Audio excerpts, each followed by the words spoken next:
Já, komið sæl og verið velkomin í hádegisviðtal markaðarins. Jón Sigurðsson nýr forstjóri FL Group og tekur hann við af Hannesi Smárasyni.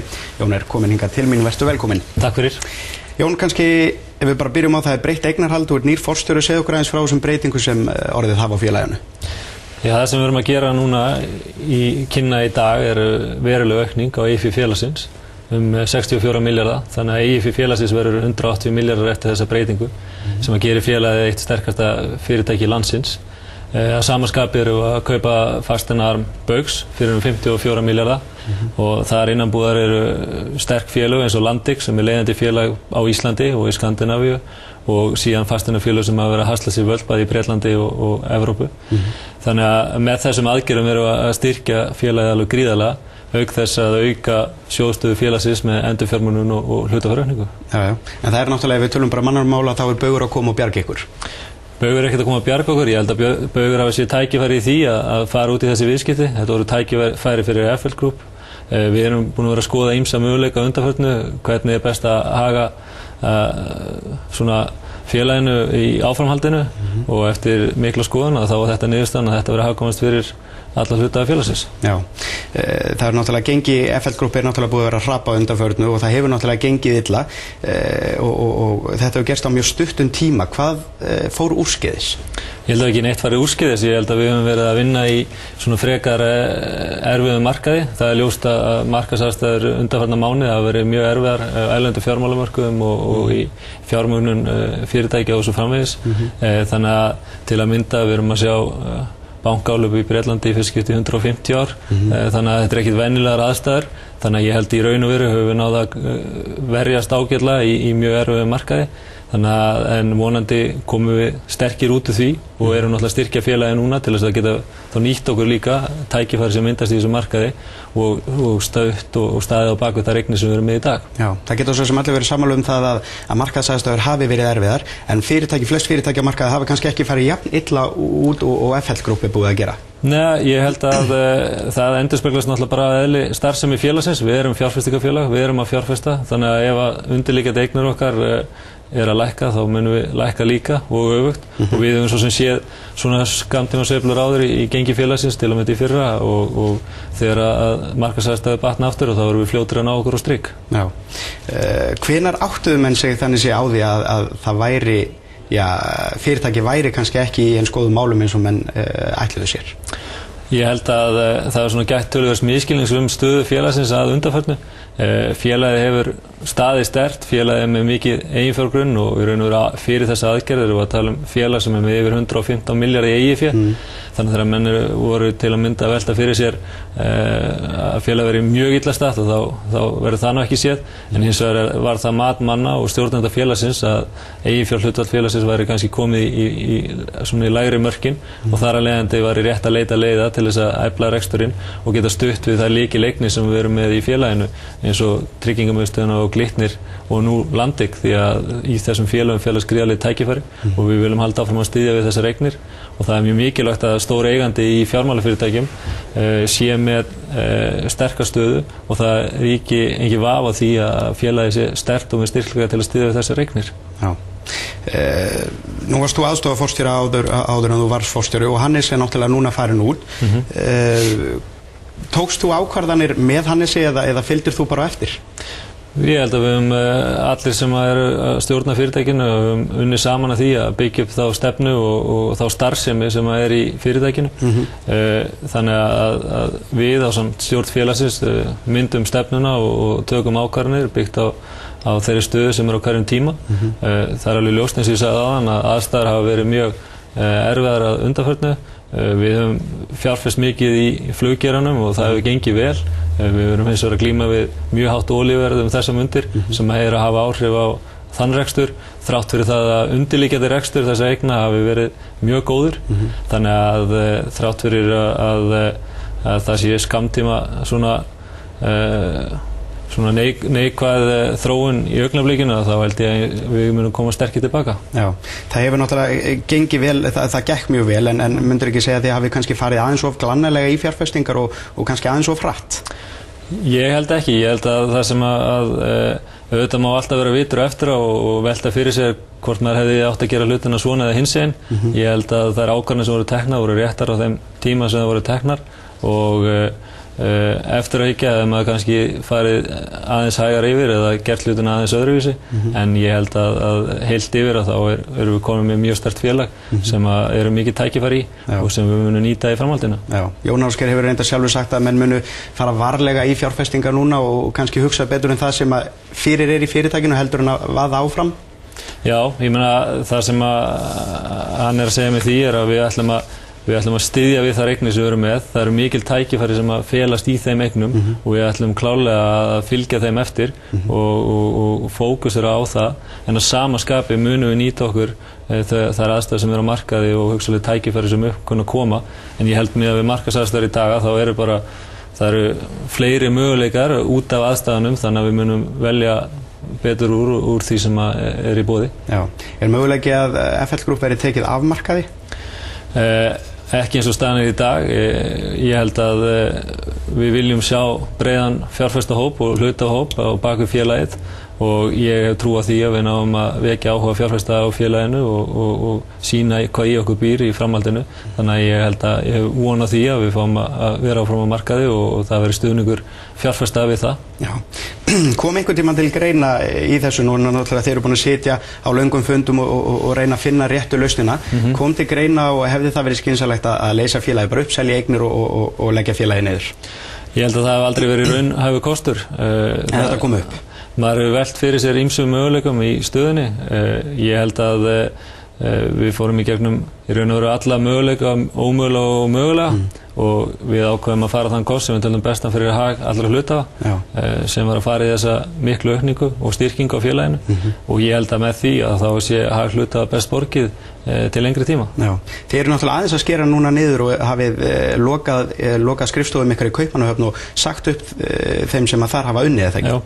Hvers margir voru þetta? 5 starfsmenn. Já, hvers vegna þetta gert? Það sem við erum að gera, við höfum verið í mjög mikilli hraðri uppbyggingu og það sem við höfum svona fókuserað okkar starfsemi á 3 meginsvið og við höfum einbeitt okkur á uppbyggingu svokallað private equity sviðs í London og þar sem að Danmerkurskrifstofan var að vinna í raun og veru fyrst og fremst í þeim verkefnum að þá töldum við rétt að loka þeirri skrifstofu og fókusera á London en það fjármálamiðstöð Evrópu og miklu heppilegra fyrir okkur að byggja upp starfsemina á einum stað til að byrja með. Já, rekstrakostnaður félagsins hefur verið gífurlegur og mörgum hefur blöskrað hvað hefur verið eytt miklum pening bara í það sem einhver myndi segja rugl. Hvað myndur þú segja um þessu? Já, ég held að þetta sé svona ákveðnu leyti byggt á misskilningi. Við erum búin að vera að byggja upp mjög stórt fyrirtæki á alþjóðlegum vettvangi. Við erum búin að vera að ráða til okkar mikið af mjög hæfu fólki.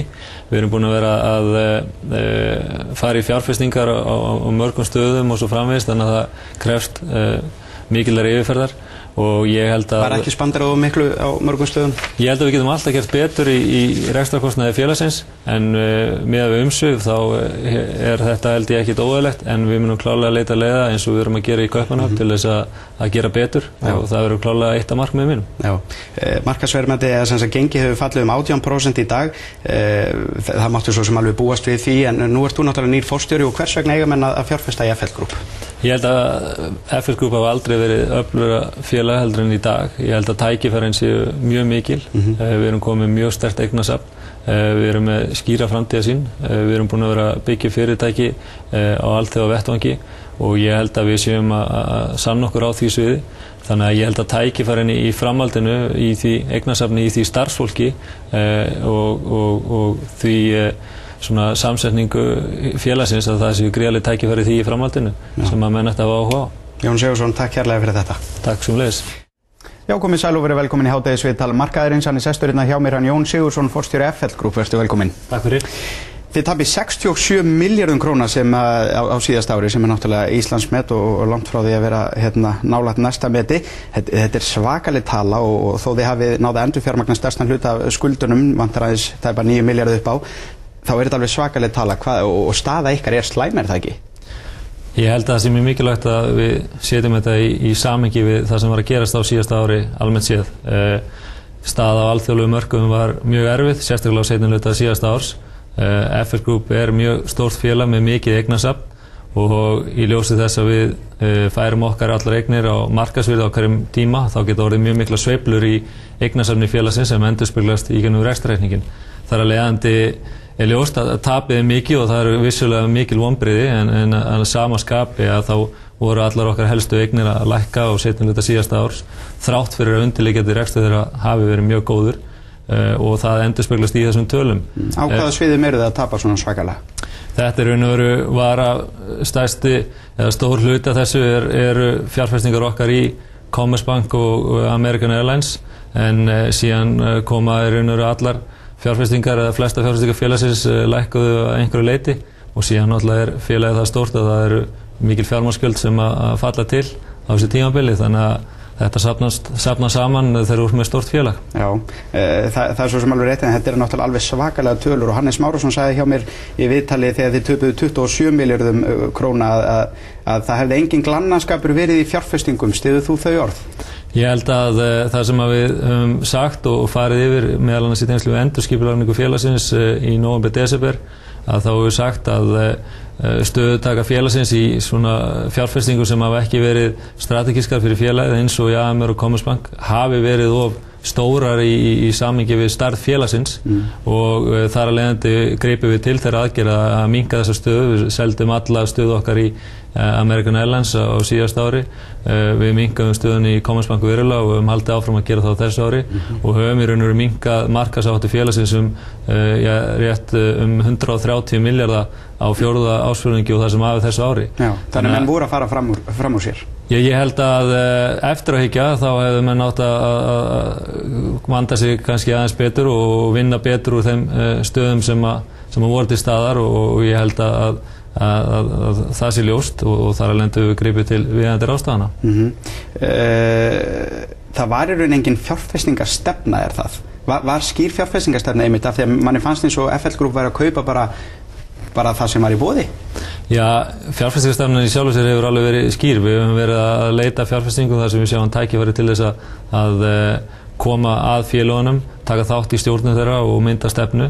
Það er ljóst að ýmis verkefni sem við fórum inn í á sínum tíma til að mynda inn í Finnair, Royal Unibrew og fleiri að plön okkar á þeim tíma gengu ekki eftir og eins og þekkt í báðum þessu tilfella þar sem við vorum meðal annars að beita okkur fyrir því að fá aðkomu að stjórn þessara félaga og svo framvegis og við það var hafður uppi mikla mótbárur þannig að það má alveg segja að sum verkunin gengu ekki eins og plana var en stefnan hefur alltaf verið skýr að fjárfesta í félagum þar sem við teljum að séu tækifæri og við getum bætt einhverju við. Já. En þetta er það eins og allt gengur og gerist að stundum ganga hlutina eftir og stundum ekki. En hvaða einmitt skilaboð eru það kannski til fjárfesta þar sem þeir einmitt hafa séð að langflest þessara, það reynda gekk vel svona til að byrja með meðan uppgangurum var en núna langflest þessara verkefna hafa svo sannarlega ekki gengið upp. Hvaða skilaboð eru það til hluthafa? Hvers vegna ættu þeir þá að kaupa í FL Group?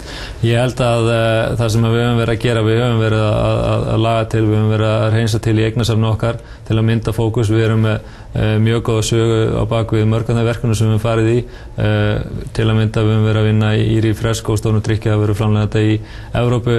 Við tilkynntum í gær að við höfum selt hlut okkar í Geysi sem að er mjög stórt og gott verkefni sem við fórum í fyrir ári síðan sem hefur gengið mjög vel og sýnir í raun og veru þann kraft sem að við höfum getað stutt við það félag að byggja upp gott félag á mjög skömmum tíma. Við höfum verið að vinna með Glitni, við erum núna inn í Tryggingamiðstöðin og Landik þannig að ég held að með því að svona skýra hlutina aðeins betur og sortira aðeins úr eignasafni félagsins að þá munum við geta sýnt fram á það að til lengri tíma er stefnan skýr og góð. Mjög gott. Ætlið þið að selja fleiri eignir þegar um eins og segir það er búið að selja hérna erlenda fjárfestingarsjóði inn í Landik Property og Geysishluturinn ákveðin hluti í honum hefur verið seldur til Glitnis og núna allur hlutin í AMR sem aldrei gott því að þið töpuðu alveg hræðilegum peningum á því. Er eitthvað meira framöndan sem þið ætlið að selja? Eins og ég hef sagt, þá erum við bara að endurskoða eignasafn félagsins. Við þurfum að meta það á hverjum tíma hvað sé æskilegt með þær aðstæður. Við höfum sagt að við erum með 3 kjarnaeignir í safninu hjá okkur, það er að segja Glitnir, Tryggingamiðstöðin og Landik. Síðan höfum við verið að styðja við þessi svokölluðu private equity verkefni eins og Refresco og fleiri og við munum halda því áfram en eins og höfum við verið að minnka úr markaðsáhættu og erum við að selja eignir sem eru ekki strategískar fyrir framtíð félagsins. Já. bréf FL Group voru í 29 fyrir nákvæmlega ári síðan, þeir eru komin í 10,2, það 65% lækkun. Hversu lengi getur félagið lifað svona lengi ef þið upplifið vikur eins og hafa bara núna verið undanfarnu? Ég meina, vikunar undanfarnu hafa vissulega verið erfiðar og við höfum þurft að vinna mjög vel úr okkar spilum til þess að halda áfram að gera það sem við erum að gera. Eigið fyrir félagsins samt sem áður mjög sterkt áramót, 156 milljarðar. Eigið fyrir hlutfall mjög gott, 37% og að teknu tilliti í fjárfestingarstarfseminni yfir 40%. Þannig að fjárhagsstaða félagsins mjög góð. Hversu mörg prósentilega sé ef FL myndi lækka hversu mörg prósent þar til þið eru bara búnir? Já, í sjálfu sér hefur gengi FL ekki bein áhrif á reksturinn í okkur. Það nú frekar öfugt þar sem að gengi afleiðing af því hvernig okkur gengur til. Þannig að það hefur kannski ekki bein áhrif á reksturinn, en hins vegar til að setja í samhengi að þá áramóti erum við með 156 milljarðar í eigið fé og stærstu fjárfestingar okkar til að mynda í Glitni á þeim tíma 100 milljarðar. Þannig að slagkrafturinn til að takast á við frekari lækkanir mjög mikill. Já, ef við tökum aðeins fyrir helstu tölur, rekstrakostnaður var 6,1 milljarður króna í fyrra. Alveg svakalega mikið og þarna inni sést að laun starfsmanna voru 700 milljónir. Hversu margir voru á þessari launaskrá? Meðaltalega í fyrra 35 manns. Já, þetta eru svakalega laun. Já, við verum að athuga það að stærstu hluti af okkar starfsfólki fólk sem eru miklu sérfræðingar á sínu sviði. Við höfum náttúrulega verið að glíma það að byggja fyrirtæki á sama tíma og það eru miklu uppgangstímar á mörkuðum. En í hvað fór allir þessi peningum? Heyrir sko að, og orðrómurinn og eftir mínum heimildum var það að 500 milljónir hafi bara farið í flugvélakostnaðinn, einkaflugvélakostnaðinn og bara fundaborðið inn á skrifstofum ykkar hafi kostað 60 milljónir. Þetta rétt? Nei, ekki sem ég viti til. Ég held að þetta sé ósum sagt að öllu leyti. Það vissulega var mikil kostnaður bæði við ferðalög hjá stjórnendur félagsins og starfsmönnum. Það var... En 6,1 milljarður í rekstrakostnaður, í hvað fór það þessi peningur? Þetta náttúrulega bara brot af því. 6,1 milljarður, það skiptir cirka þannig að 850 milljónir eru vegna tryggingamiðstöðuna sem kemur inn í reksturinn. Við erum að gjaldfæra 1300 milljónir út af fjárfestingaverkunum sem við fórum í á síðasta ári, sem gengu eftir og önnur ekki. En stærsti liðurinn í því félag sem við reyndum að taka yfir í Bretlandi, Inspire Gaming Group. Þannig að það var mjög stór kostnaðarliður. Síðan erum við að gjaldfæra ennþá vegna eftirlaunaskuldbindinga frá gamla Icelandair tímanum. Það sem eru 300-400 milljónir sem hefur verið að gjaldfæra út af því og síðan komin gjaldfæslur út af kaupréttum og fleira sem að telja í reikningi félagsins. En það alveg ljóst að við höfum sagt það að við ætlum að lækka rekstrarkostnað félagsins 50% á þessu ári og það bara það verkefni sem við byrjað. Það klárlega hægt að gera betur og það markmið mitt. En það einmitt góðu fréttirnar og síðan koma fréttirnar að Hannes Márusson hafi fengið 90 milljónir í starfslokasamning. Ímyndarlega sé þetta bara svo slæmt fyrir fyrirtæki þegar svona fréttir koma. Já, ég held að það sem mikilvægt að jafnframt að setja það í samhengi, það náttúrulega stjórn félagsins sem ræður og gengur frá starfslokum við fórstjóra. Hvað hefði hann fengið þegar hann skila reksturinn var 0 svo ekki sem tala hefði verið gróði? Já, það stjórn félagsins að svara fyrir það en í raun og veru held ég að þetta samt sem áður sé uppgjör á þeim samningi sem hann hafi verið með fyrst og fremst og þetta eðlilegt að menn séu með einhvern upp svona fyrst og slíkt og ég held að þetta hafi tekið mið af því fyrst og fremst. Segð mér eitt, eins og þú sagði, þið færið hlutabréf af markaðsvirði, kom ekki til greina að færa það inn í bækur með hlutdeildaraðferð eins og Exista gerði? Við höfum farið yfir það okkar safni, það þá helst, við erum með nokkur hlutdeildarfélög. Það sem hefur þá helst komið til álita að færa eignarhlut okkar í Glitnis með hlutdeildaraðferð. Það niðurstaða, við höfum fært hann á markaðsverði frá upphafi og ég held að á endanum að þá eigi markaðsverðið að endurspegla undirliggjandi rekstur félagsins þó að það sé erfitt að taka þessar skammtímasveiflur oft á tíma í gegnum rekstrarreikninginn en þá var það niðurstaða okkar að það væri réttast að gera það þannig að reikningu félagsins endurspeglaði raunstuð á hverjum tíma með sem bestum hætti. Heiðarlegri aðferð? Ég held að það sé bara mat hvers og eins félags og stjórnanda hvers og eins félags hvað þeir telja sé eðlilegast með að við eðli starfseminnar og svo framvegis og við metum þetta svona og teljum að það hendi okkar félagi sem best. Já, við hefum nokkra sekundur eftir, segðu mér hvernig líst þér á ákvörðun Seðlabanka í morgun? Svona hluta til þetta ákveðin vonbrigði. Ég held að það sé komið tíma á það að við sjáum breytingar á vaxtastefnunni. Ég held að það muni hægjast á hagkerfinu mun hraðar heldur en að menn sé að gera sig grein fyrir og það mikilvægt að bregðast í því með ábyrgum hætti. Jón Sigurðsson, takk hérlega fyrir komuna. Takk sömuleiðis. Já, komið sæl og verið velkomin í hádegisviðtal markaðarins hér á Stöð 2. Hann sestur hérna hjá mér en Jón Sigurðsson, forstjóri FL Group. Vertu velkomin. Takk fyrir. Jón, þið tapir 47,8 milljörðum króna á fyrsta ársfjórðungi. Það þýðir að þið hafið tapað 111 milljörðum króna á fyrstu 6 mánuðum. Þetta þýðir 600 milljónir á dag á þessum 6 mánuðum. Þetta lítur ekki vel út. Nei, það alveg ljóst að þetta ekki ásættulegur árangur. Það ljóst að rekstur félagsins litast náttúrulega mjög að því umhverfi sem að verið hefur eins og við komum inn á í ársveikjurinn á sínu tíma og í raun og veru hefur haldið áfram á fyrsta ársfjórðungi þessa árs. Það er náttúrulega gríðarlega mikla niðursveiflu sem átti sér stað á fyrsta ársfjórðungi sem héldu áfram því miður og það endurspeglast í eignasafni félagsins. Ber þar hæst lækkun á kjölfestu hluta okkar í Glitni ásamt lækkun á erlendum eignarhlutum sem við seldum á ársfjórðungnum eins og í Commerzbank, Active Capital og Finner. Þið hafið einmitt verið að selja þessar eignir frá ykkur í stórum stíl, Commerzbank, Finner, Active Capital. Ætlið þið halda áfram að selja eignir? Ég hef sagt það að frá því að ég tók við í desember að þá fóru á stað með það að minnka markaðsáttu félagsins og endurskipuleggja eignasafnið. Við höfum unnið eftir því plani og ég gerir ráð fyrir að það verði áfram einhver endurskipulagning í eignasafninu og það einfaldað og áherslan lögð fyrst og fremst á þessar 3 kjarnaeignir okkar í Glitni, TM og Landik. Já, hvaða eignir eru það var Eikarhaldið ekki sem þið ætlið að selja? Já, meðal annars höfum við sagt það að fasteignafélagið Eik, það eitthvað sem við höfum verið að skoða sölu á. Aðrar óskráðar eignir og svo er einu verið stöðutaka í ýmsum félögum sem við höfum verið að vinna í að minnka enn frekar. Já, menn furða sig í raun bara á því að þið séu ennþá á lífi. Hversu lengi getur þetta haldið svona áfram án þess að FL detti bara upp fyrir? Það er náttúrulega ljóst að við höfum gripið til aðstæðna til þess að þetta haldi einmitt ekki áfram. Markaðsáhætta félagsins var mjög mikil í síðasta haust og við höfum unnið mjög markvisst í því að minnka hana til þess einmitt að þetta haldi ekki áfram og við séum í stakk búnir til þess að styðja við þessar 3 kjarnaeignir. Þannig að með við stöðu félagsins í dag þá er hún þrátt fyrir allt saman sterk með 115 milljarða í eigið fé og 30% eiginfjárhlutfall.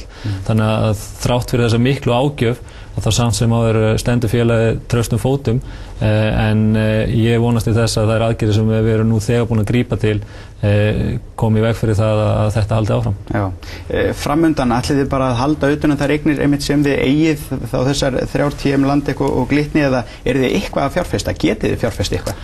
Við höfum sagt að við erum ekki að fjárfesta í dag, við erum að einbeita okkur að núverandi eignasafni og vilji okkar til þess að klára í raun og veru þá endurskipulagningu þess að við séum áður en við erum að fara í ný verkefni.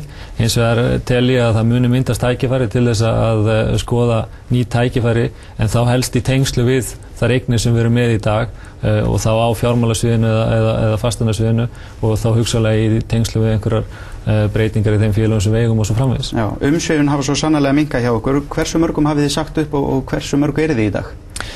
Já, því miður þá höfum við þurft að fækka starfsfólki í ljósi þeirrar ágjafar sem við höfum orðið fyrir. Við vorum orðin yfir 40 en erum 25 starfsmenn í dag á Íslandi og í London. Stendur til að fækka starfsfólki frekar? Ég hef ekki von á því.